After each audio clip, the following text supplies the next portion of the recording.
Everyone, welcome back to my channel education classes.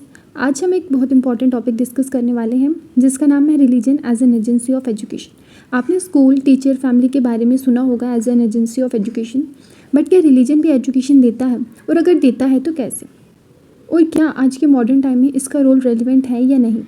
आज हम ये सब डीप में समझेंगे with examples, real life connections और एग्जाम पॉइंट ऑफ व्यू के हिसाब से। तो सबसे पहले समझते हैं religion as an agency of education का मतलब क्या है। Religion is an active but informal agency of education.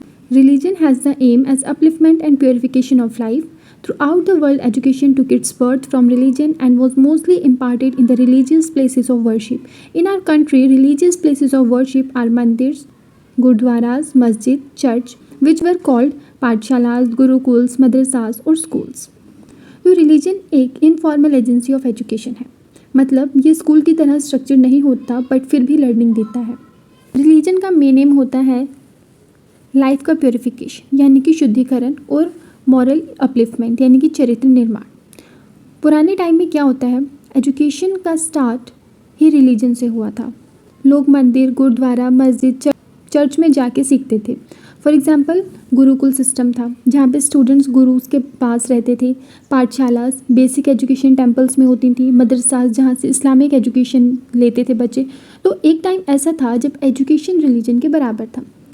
आज भी देखो बच्चे रामायण, कुरान, बाइबल की स्टोरीज से वैल्यूज सीखते हैं, फेस्टिवल से डिसिप्लिन और कल्चर सीखते हैं। इसलिए रिलीजन एक strong agency of education consider किया जाता है। बहुत सारी ग्रेट पर्सनालिटीज़ रिलीजियस वैल्यूज़ से इंस्पायर थे, जैसे कि गुरु नानक जी, रविंद्रनाथ टैगोर, महात्मा गांधी जी, स्वामी राधा कृष्णन, स्वामी दयानंद सरस्वती, स्वामी विवेकानंद। उसके बाद हैरोल्ड हॉफडिंग कहते हैं कि the essence of religion is faith in the conservation of values, यानी कि रिलीजन का मेन काम है वैल्यूज़ को प्रोटेक्ट करना, जैसे कि ऑनेस्टी, ट्रुथ, काइंडनेस। एग्जाम्पल, अगर सोसाइटी में रिलीजन या वैल्यूज़ नहीं होंगी तो क्या होगा, तो करप्शन बढ़ेगा, क्राइम बढ़ेगा, ट्रस्ट खत्म हो जाएगा। So religion act like a value protector. अब आते हैं इसके कैरेक्टरिस्टिक्स की तरफ। आप ये इंपॉर्टेंस में भी लिख सकते हैं, इसके फंक्शंस या नीड्स आए वहाँ पर भी आप ये इंक्लूड कर सकते हैं।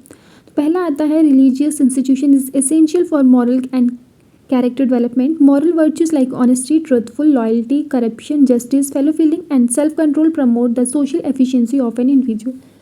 यानी कि रिलीजन हमें सिखाता है सच बोलना, ईमानदारी से रहना, रिस्पेक्ट करना दूसरों की। फॉर एग्जांपल, एक चाइल्ड जो घर में सुन रहा है कि झूठ नहीं बोलना, ऊपर वाला सब देख रहा है, तो वो नेचुरली डिसिप्लिन बन जाता है।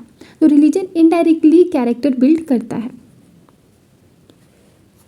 सेकेंड आता है religious institution are helpful in developing spiritual satisfaction.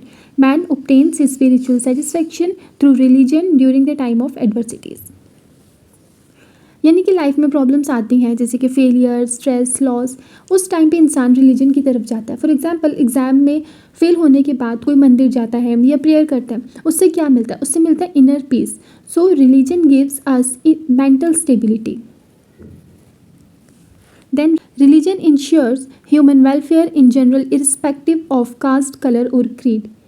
यानी कि रिलीजन कहता है सब बराबर हैं, चाहे कोई भी कास्ट हो, कलर हो, रिलीजन हो, सब इक्वल है। For example langar system in gurdwara, सब एक लाइन में बैठकर खाना खाते हैं। ये क्या सिखाता है, ये सिखाता है इक्वालिटी, इंसानियत।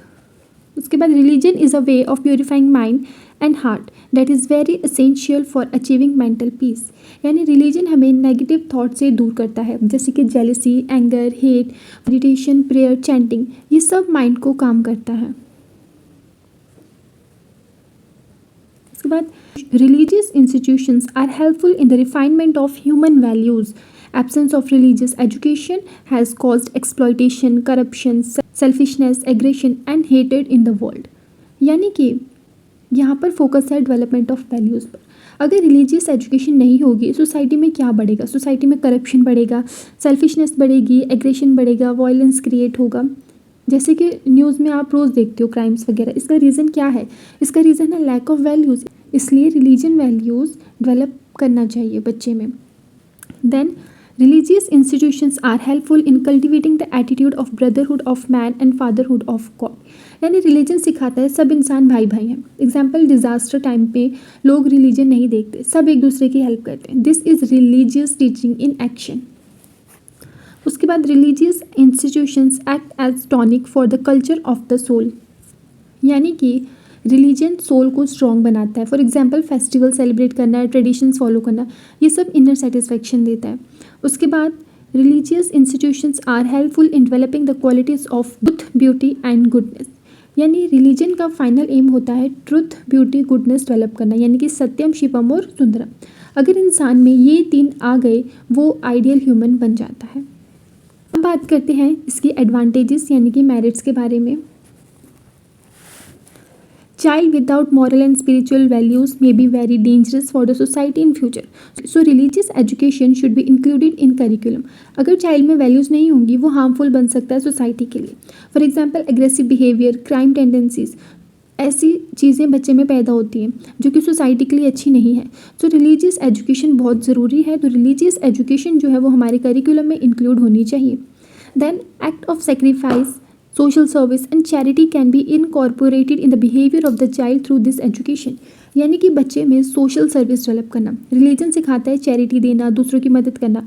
फॉर एग्जाम्पल आप पुअर को डोनेट कर रहे हो, एनजीओ में किसी में वर्क कर रहे हो जहाँ से आप सोशल सर्विस प्रोवाइड कर सको. उसके बाद student come to know about so many personality of high character in this type of education.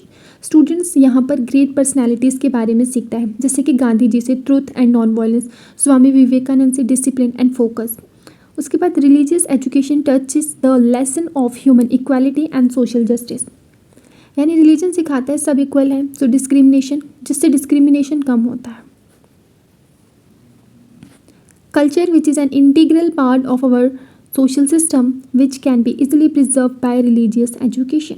Religion से कल्चर सर्वाइव करता है, जैसे कि फेस्टिवल सेलिब्रेट कर रहे हैं हम, रिचुअल्स फॉलो कर रहे हैं, ट्रेडिशंस फॉलो कर रहे हैं, इन सब से हमारा कल्चर प्रिजर्व रहता है और आगे आने वाली जनरेशन पे ट्रांसफॉर्म भी होता है. Corruption of the society can be minimized by religious education. यानी कि जब इंसान के अंदर फियर ऑफ गॉड होता है, वो गलत काम करने से डरता है, तो एक तरीके से सोसाइटी में ये जो हार्मफुल एक्टिविटीज़ हैं जैसे कि करप्शन हो गया, उसके बाद एग्रेसिव बिहेवियर हो गया स्टूडेंट्स का, ये सब रिलीजियस एजुकेशन से कम होता है.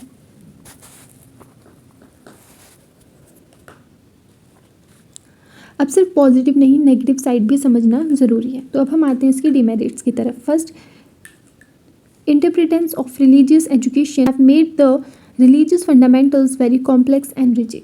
यानी कि डिफरेंट इंटरप्रिटेशंस से रिलीजन कॉम्प्लेक्स हो जाते हैं. एग्जाम्पल, लोग अपने रिलीजन को सुपीरियर समझने लगते हैं. ठीक है. उसके बाद religious institution without practice is useless and if both are included in the curriculum it will cause too much time and energy. यानी कि टाइम कंज्यूमिंग है. अगर थ्योरी प्लस प्रैक्टिस दोनों ऐड करें करिकुलम में तो ज़्यादा टाइम लगता है. तो कहते हैं कि रिलीजियस एजुकेशन बिना प्रैक्टिस के यूजलेस है, और अगर इनको इंक्लूड किया जाए करिकुलम में तो ये टाइम कंज्यूमिंग हो जाएगा. Then religious education can't be imparted by ordinary teachers. Experts will be needed for this purpose. यानी कि हर टीचर रिलीजियस एजुकेशन नहीं पढ़ा सकता. प्रॉपर नॉलेज चाहिए इसके लिए, जिसके लिए हमें प्रॉपर एक्सपर्ट्स की ज़रूरत है. Religious education is vast in itself, so the whole subject matter can't be included in the curriculum. Religion बहुत वाइड है, सब कुछ इंक्लूड करना पॉसिबल नहीं है एक करिकुलम में. तो आज के लिए इतना ही. कंक्लूजन में याद रखो कि रिलीजन जो है वो वैल्यू बेस्ड एजुकेशन के बराबर है. ये डेवलप करता है मॉरल, स्पिरिचुअल और सोशल क्वालिटीज़, बट इसको बैलेंस के साथ यूज़ करना ज़रूरी है. आंसर लिखते टाइम आप इसमें डेफिनेशन इंक्लूड करेंगे, इसके फंक्शंस लिखेंगे, देन मेरिट्स एंड डिमेरिट्स लिखेंगे और एक कंक्लूजन ऐड कर देंगे. अगर आपको लेक्चर हेल्पफुल लगा होगा तो लाइक करिएगा, शेयर करो और सब्सक्राइब करना मत भूलना. नेक्स्ट क्लास में हम समझेंगे state as an agency of education. Thank you so much.